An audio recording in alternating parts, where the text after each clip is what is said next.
Hello, I'm the Nostalgia Critic. I remember it so you don't have to. And welcome to another rendition of Raiders of the Story Arc.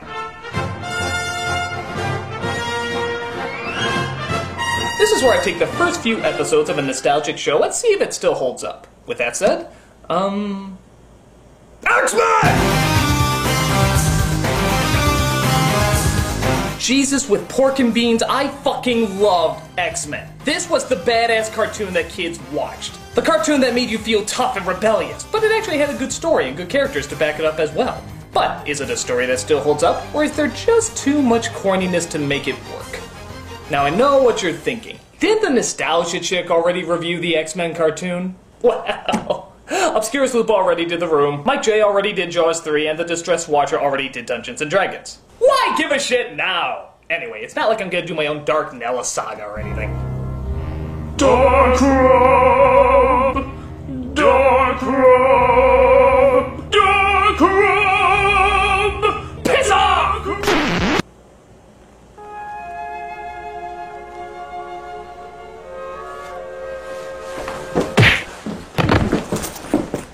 Well, with that said, let's take a look at the first few episodes of X-Men. So the show starts, and I have to admit, I get the chills. Whenever that song plays, I hear nothing but awesomeness.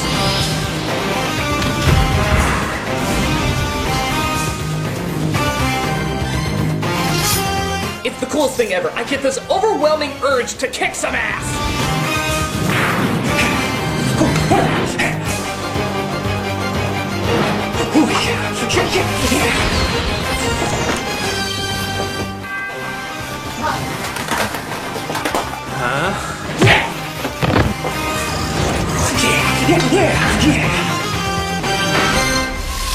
After that awesome opening, we get our first episode, Night of the Sentinels, Part 1. We start off with the mutant Sabretooth, who, oddly enough, has nothing to do with this episode. After throwing a car at a cameraman, who somehow filmed this entire event completely still and miles high in the air, we cut to a concerned mother and Ray from the real Ghostbusters, who are talking about their daughter.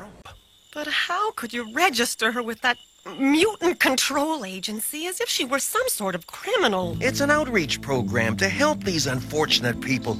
Let's just hope the neighbors never find out our beautiful Jubilee's a mutant. So this is Jubilee, a young girl who's always dressed like she's about to do the dishes. In the rain. But little do they know that a mechanical visitor is about to cross their paths.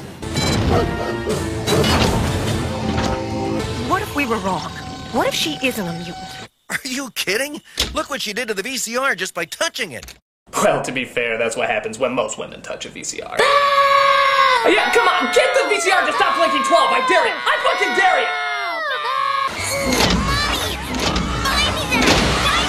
you! So this giant machine is known as a Sentinel, a government-built robot designed to track down mutants. Subtle. You could just send cops or military for something like that, but no, we need gigantic killer machines to apprehend teenage girls who raided April O'Neil's closet. No wonder the economy's in the toilet.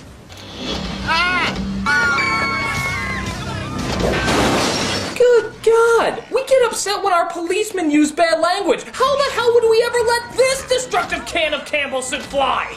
Hello, Mutant Registration Program. One of your fucking robots just broke in and destroyed my mall! Jesus Christ, the property damage is unbelievable! Well, sir, did you keep the receipt for the mall?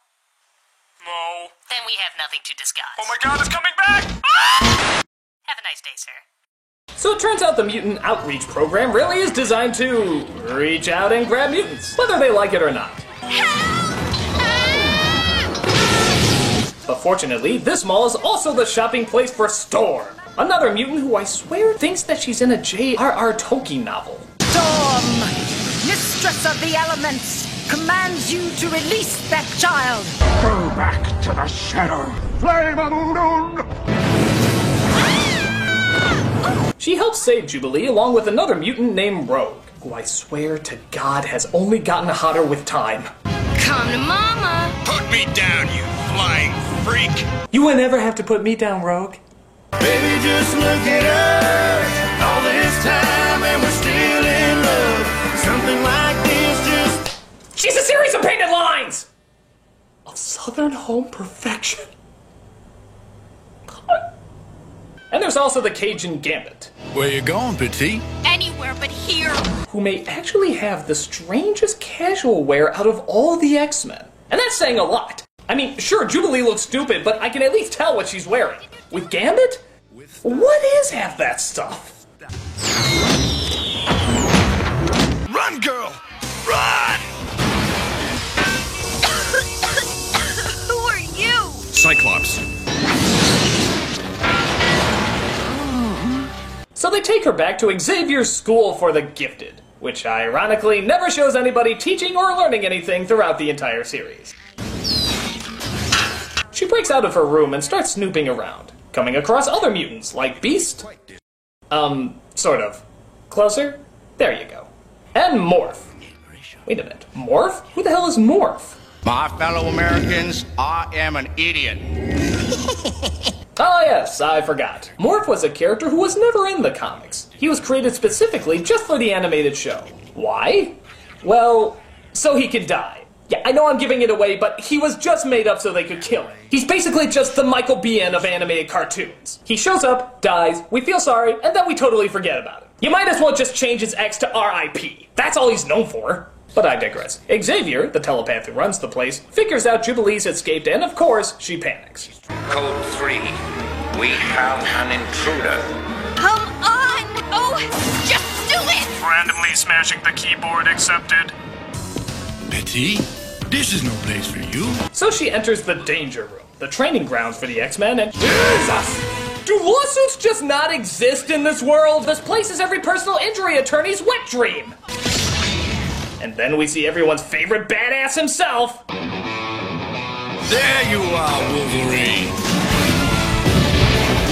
I mean it, nobody tops this guy in badassity. How badass is he? His voice is a mix between the Dark Knight and Popeye, and yet he's still badass. I go where I wanna go. He hops around in yellow spandex and a poorly cut Mickey Mouse hat, and yet he's still badass. He gets an Australian Broadway dancer to play him in the movie, and yet he's still badass. He can strike this pose, which I'm comedically going to play back and forth right now, and yet he's still fucking badass. In fact, I put it to you.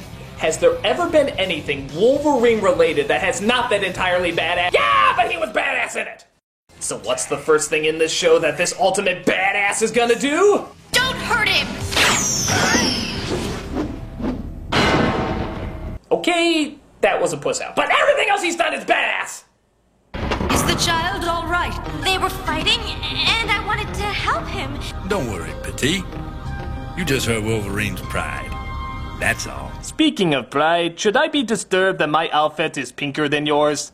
Come with me, child. I shall explain who we are. So Storm explains to Jubilee, as well as the audience for that matter, what mutants exactly are. No one knows who will be a mutant at birth. We discover our extraordinary powers at about your age. This sort of pinpoints our whole symbolic prejudice thing. It's about gays. Look at what they're wearing. Professor Xavier is our leader, and he has named us the X-Men. This is Professor Xavier's School for the Gifted. And Hamburger University. We X-Men learned something very special here, Jubilee. How to control our mutant powers for the benefit of mankind. You know, I forgot how much of a fucking show-off Storm could be sometimes. It's ironic because her powers could save the day every time by just summoning a tornado or something, but no, she uses lightning bolts and, I don't know, moves clouds and shit. This is actually a common complaint from X-Men fans, and yeah, it pisses me off. Next scene. That ID photograph is from the Mutant Control Agency registration files. Somewhere in there are the registration files of hundreds of mutants. So we get him, and we shred him. So they find out where the headquarters is and decide it's time to take action. Professor Xavier, we've been together for a long time. But when you formed the X-Men, was it not to teach us to use our powers to benefit mankind? Professor, aren't we? I know what you're going to say, Cyclops, but I'm afraid we have no choice. No choice? You're just jumping into terrorism! I didn't hear anything else discussed! You didn't even talk about any other options! But it turns out Jubilee escapes again! You know, for all their high-tech gadgetry, they sure do have shitty security. As she just walks by a gigantic killer robot that surprisingly can manage a pretty good hiding place. Boy, have you ever noticed her powers are pretty inconsistent? She can knock Wolverine across the room, almost take off the head of a Sentinel, and now it's like... Dude, that's annoying. Don't make me step on your head. She gets gassed again and passes out, just as the rest of the X-Men figure out she's gone. I'm going after her. No way, Wolverine. We've got a job to do first. Out of the way, Gumbo. Gambit, let him go. He's not worth it. Ow! Ow! What the fuck? Don't you ever look before you throw those things? What? You're not even gonna turn around? Okay, fine. Here's some laser in the back of your head. So the rest of the X-Men go to the mutant registration to carry out their mission. As they discuss something you'll hear quite a lot in this show. Angst. You're supposed to know everything, Beast. What makes us like we are, anyway? Gamma rays, pollution, ozone depletion, television, progress. Really? Because I heard from the conservative right that we chose to be this way. But it turns out Wolverine joins the gang as he couldn't find Jubilee, and they sneak into the place. It looks like clear sailing from here. And thus ends part 1 as we begin part 2 in the next episode.